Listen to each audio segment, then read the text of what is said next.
Rectification of error एक नया chapter है क्लास 11th का, जिसमें बच्चों को बहुत सारी गलतियां होती हैं क्योंकि उनको पता नहीं होता कि करना कैसे।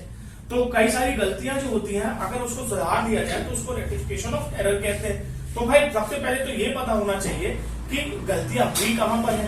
तो 4 तरह की गलतियां नॉर्मली होती हैं। पहली गलती होती है error of commission. Error of commission का मतलब होता है जब कभी भी जब हम एंट्रीज पास कर रहे हैं और हमने गलत अमाउंट चढ़ा दिया, या तो ज्यादा चढ़ा दिया या तो कम चढ़ा दिया। फॉर एग्जाम्पल मुझे परचेज बुक में चढ़ाना था 500, मैंने परचेज बुक में चढ़ा दिया 700, ये ओवरकास्ट हो गई किताब। तो मैंने अमाउंट की गलती की है ना कि अकाउंट की। तो यहाँ पे क्या हुआ कि मैंने जो अकाउंट में जाना चाहिए था वो तो गया, परचेज में मुझे 500 डालने थे मैंने डाल दिए, 700 मैंने डाल दिए 500 की जगह, तो ये गलती हो गई। तो 200 रुपए की जो ये गलती है ये एरर ऑफ कमीशन को शो करती है। फिर उसका सेकंड आता है error of omission. Error of omission का मतलब होता है कि जब कभी भी एंट्रीज को लिखना ही भूल जाए हम। फॉर एग्जाम्पल हमें एंट्री पास करनी थी wages account debit to cash, क्योंकि वेज हमने दी थी लेकिन हमने उसको रिकॉर्ड ही नहीं किया, तो वो सिंपली हम रिकॉर्ड कर देते हैं, उसमें कोई रेक्टिफाइंग एंट्री नहीं होती, उसकी रेक्टिफिकेशन एंट्री सिर्फ पोस्टिंग की ही एंट्री कहलाती है। Error of principle. Error of principle का मतलब होता है कई बार एंट्रीज हम पास करते हैं, अमाउंट भी सही पास करते हैं लेकिन गलत जगह पे पास कर देते हैं। जैसे मान लो सैलरी दी तुमने, तो सैलरी देने की बजाय तुमने पास कर दिया कि एम्प्लॉय का नाम लिख दिया तुमने वहां पे, तो क्या हुआ, एंट्री होनी थी salary account debit to cash, salary pay की तुमने, लेकिन वहां पर तुमने एम्प्लॉय का नाम लिख दिया, मान लो हरीश को दी तो हरीश डेबिट टू कैश, तो ये गलत एंट्री हो गई। इसमें क्या हुआ, प्रिंसिपल। तो एरर ऑफ कॉम्पनसेशन का मतलब ये होता है कि एरर ऑफ कॉम्पनसेशन शो करता है कि एक ही एंट्री में 2 गलतियां हो गई। मान लो तुमने एंट्री का अमाउंट भी गलत लिखा हुआ है और एंट्री डेबिट में जानी चाहिए थी, मान लो तुमने क्रेडिट में डाल दी। अब देखते हैं एक एग्जाम्पल छोटा सा कि कैश पेड टू राम, तो राम डेबिट होना चाहिए टू कैश, कितना अमाउंट जाएगा, 1000 पे किया था भैया मैंने उसको। अच्छा मैंने गलती से क्या कर दिया है, मैंने दिखा दिया कि रिसीव हुआ है कैश, तो देखो एंट्री को मैंने गलत चढ़ा दिया, अमाउंट मैंने चढ़ा दिया 500, तो इसमें 2 गलतियां तो एंट्री की हो गई और अमाउंट की भी हो गई, तो ये एरर ऑफ कॉम्पनसेशन कहलाता है। तो जो पहला क्वेश्चन उठाते हैं रेक्टिफाइंग ऑफ एरर्स का, सबसे पहले समझते हैं रेक्टिफिकेशन होता क्या है। रेक्टिफिकेशन का मतलब होता है किसी भी एंट्री को करेक्ट करना और एरर का मतलब होता है गलतियां। तो जब गलतियां होती हैं तो हम करेक्ट करते हैं उसको, उस प्रोसेस को बोलते हैं रेक्टिफिकेशन ऑफ एरर्स। तो पहला क्वेश्चन देखो, पहला क्वेश्चन कह रहा है cash paid to Mohan omitted to be recorded. Omitted का मतलब यहाँ पर क्या है, सबसे पहले भूल गया रिकॉर्ड करना, इसका मतलब एंट्री हुई ही नहीं, इसका मतलब कोई इनकरेक्ट एंट्री तो पास नहीं हुई, बल्कि जो एंट्री होनी चाहिए थी वो भी हम भूल गए करना। तो सबसे पहले करेक्ट एंट्री क्या होनी चाहिए थी फर्स्ट क्वेश्चन में, भाई cash paid to Mohan, Mohan receiver है तो Mohan debit 500 to 5000 to cash, ये पेमेंट हमने की थी मोहन को, ये एंट्री होनी चाहिए थी। इनकरेक्ट तो एंट्री नहीं हुई है, क्यों नहीं हुई है भाई, देखो उसमें ओमिटेड का मतलब है भूल जाना, तो एरर तो हुआ है लेकिन कोई गलत एंट्री पास करके एरर नहीं हुआ है, इसलिए सेम एंट्री पास हो जाएगी और यहां पर कोई नहीं एंट्री होगी, और यहां पर सेम एंट्री पास हो जाएगी, मोहन डेबिट 5000 टू कैश 5000, इसमें कोई गलत एंट्री तो पास नहीं। अच्छा हर एक क्वेश्चन को आप 2 पार्ट में डिवाइड कर लो। ये क्वेश्चन आपको लग रहा होगा, जैसे सेकंड वाले पे मैं आता हूं, सेकंड में क्रेडिट सेल टू राम, यहां तक रिकॉर्ड कर लो, क्रेडिट सेल हुई, करेक्ट एंट्री क्या होनी चाहिए थी, क्रेडिट सेल टू राम, तो राम टू सेल्स होनी चाहिए थी, कितना अमाउंट है भाई 7000 है। अब बोल क्या रहा है क्वेश्चन में, अब अगला पार्ट पढ़ो कि रिकॉर्डेड एट 700, तो जो गलत एंट्री हुई है वो 700 से हुई है, वो सिर्फ अमाउंट की गलती हुई है। क्या हुआ, ये 7000 लिखना था, हमने क्या किया, हमने 700 लिख दिया, तो एंट्री तो सही है, मतलब अकाउंट जो हमने मेंटेन किए हैं वो तो सही है, तो देखो, लेकिन अमाउंट हमने लिख दिया 700 रुपए। अमाउंट कम है कि ज्यादा लिखा है, भाई 7000 लिखना था 700 लिखा है, तो ज्यादा करने के लिए सेम एंट्री रहेगी और डिफरेंस अमाउंट को हम लिख देंगे। देखो अब राम टू सेल्स 6300, ये रेक्टिफाइड एंट्री हो गई, क्यों, हमने सेम एंट्री कर दी। अब थर्ड क्वेश्चन उठाते हैं। थर्ड क्वेश्चन बोल रहा है salary paid 10,000 debited to employees account, correct entry क्या होनी चाहिए थी, इसको भी 2 पार्ट में कर लो, सैलरी पेड डेबिटेड। तो अब देखो सैलरी पेड, सैलरी पे किया है, salary account debit to cash होना चाहिए था, एंट्री करेक्ट। गलत एंट्री क्या पास हो गई है, अमाउंट कितना है 10,000, गलत एंट्री क्या पास हो गई, एम्प्लॉयज अकाउंट डेबिट कर दिया है हमने, ये गलत एंट्री पास हो गई है 10,000 से टू कैश, तो सबसे पहले जो गलत एंट्री हुई है उसको हम रेक्टिफाई करने के लिए क्या करेंगे भाई, उसको रिवर्स कर देंगे।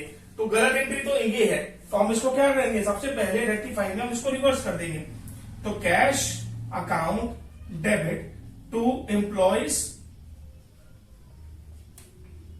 अकाउंट 10,000।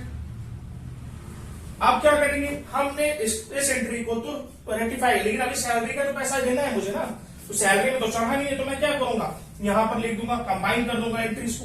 तो लिखूंगा सैलरी डेबिट 10,000 टू कैश। मैंने क्या किया कि करेक्ट एंट्री को इसके साथ कंबाइन कर दिया। टू कैश में 10,000। अब देखो कैश एक डेबिट में है एक क्रेडिट में है, मैं इसको काट दे रहा हूं, आप काटिएगा नहीं, आपको समझाने के लिए गाली कर रहा हूं मैं ये। सैलरी किसमें है, सैलरी डेबिट में बची है टू एम्प्लॉयज, तो जो करेक्ट एंट्री पास हुई वो salary account debit to employees account और अमाउंट होगा 10,000। ये आपकी रेक्टिफाइड एंट्री हो गई। इसको भी दो पार्ट में कर लो क्वेश्चन को। अब फर्नीचर परचेज किया गया तो करेक्ट एंट्री होनी चाहिए थी फर्नीचर टू कार्तिक, अमाउंट कितना है, अमाउंट है 60,000। इतने का फर्नीचर हमने कार्तिक से खरीदा है, ठीक है, ये करेक्ट एंट्री होनी चाहिए थी। सेकंड पार्ट इसका चेक करो, पोस्टेड टू मशीनरी अकाउंट, हमने गलती से उसको मशीनरी में चढ़ा दिया, ये गलती हो गई हमसे। मशीनरी टू कार्तिक 60,000 और 60,000, ये हमने गलती से चढ़ा दिया है। तो मैंने क्या बताया था, जो एंट्री गलती से हो जाती है पहले हम क्या करते हैं, रेक्टिफाई करने के लिए रिवर्स कर देते हैं उसको। तो सबसे पहले जब रेक्टिफाई में आएंगे तो हम करेंगे reverse Kartik account debit to machinery, ये हमने वापस कर दी एंट्री, या एंट्री को जीरो करने के लिए हमने क्या किया, उसको रिवर्स कर दिया। आप क्या करेंगे, जो करेक्ट एंट्री है वो इस एंट्री के साथ कंबाइन कर देंगे। आप कंबाइन करने के लिए furniture account debit 60,000 to Kartik 60,000।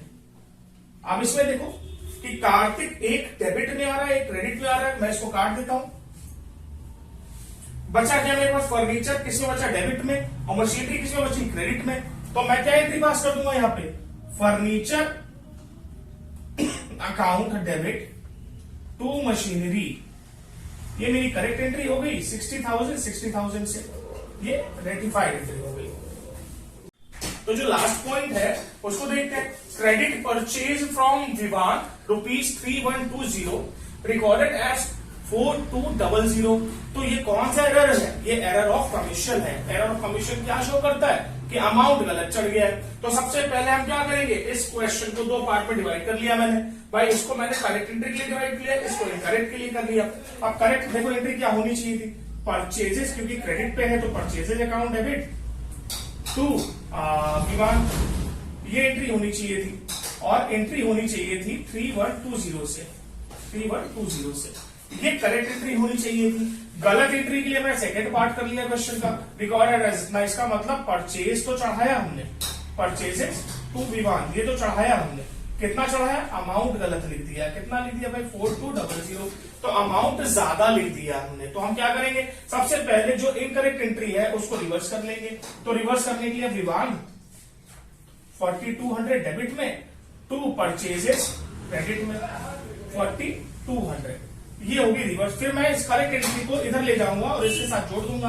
तो भाई क्या करेंगे, अब देखो परचेजेस डेबिट में, मैंने डेबिट में डाल दिया, कितना है 3120, और विवान टू विवान 3120। अब इसमें क्या करेंगे, देखो एक विवान डेबिट में है एक क्रेडिट में है, इसका मतलब बचेगा कौन सा, बचता कौन सा, प्लस में अगर कोई नंबर ज्यादा होता है तो वो बचता है, कि माइनस में कम होता है वो बचता है, प्लस वाला ज्यादा होता है।